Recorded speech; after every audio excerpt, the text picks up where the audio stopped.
എല്ലാവർക്കും പൂച്ചാണ്ടി മിമിക്രിയിലേക്ക് സ്വാഗതം. ആദ്യമായി പ്രേതത്തിന്റെ ശബ്ദമായി വരുന്നു കിപ്പിമോൻ.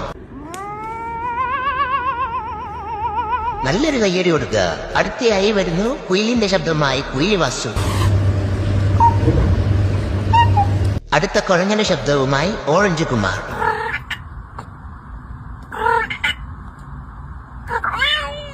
നല്ലൊരു കയ്യടി. ഇനി നമുക്ക് സ്പ്രേ അടിക്കുന്ന കേൾക്കാം. ഈ അടുത്ത തവളയുടെ ശബ്ദവുമായി തവള വാസു. ഇനി പൂവാങ്കോഴിക്ക് പേ പിടിക്കുന്ന ശബ്ദം, അവരെ പേ പിടിക്കുന്ന തോന്നുന്നു. ഇനി പ്രാവിന്റെ ശബ്ദവുമായി ഇപ്പോഴും.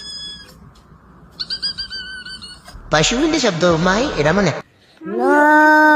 ഇനി രാത്രികളിൽ നമ്മൾ ഉറക്കം കളയുന്ന ഒരു സാധനം, അതെ കൊതുക്. അതിന്റെ ശബ്ദം കേൾക്കാം. ചെയ്യുന്നത് സുന്ദരേശൻ. അപ്പം ഞങ്ങളുടെ ഈ കൊച്ചു മിമിക്രി ഇഷ്ടപ്പെട്ടെങ്കിൽ നീ പോയി ഫോളോ ചെയ്ത് വെച്ചാ.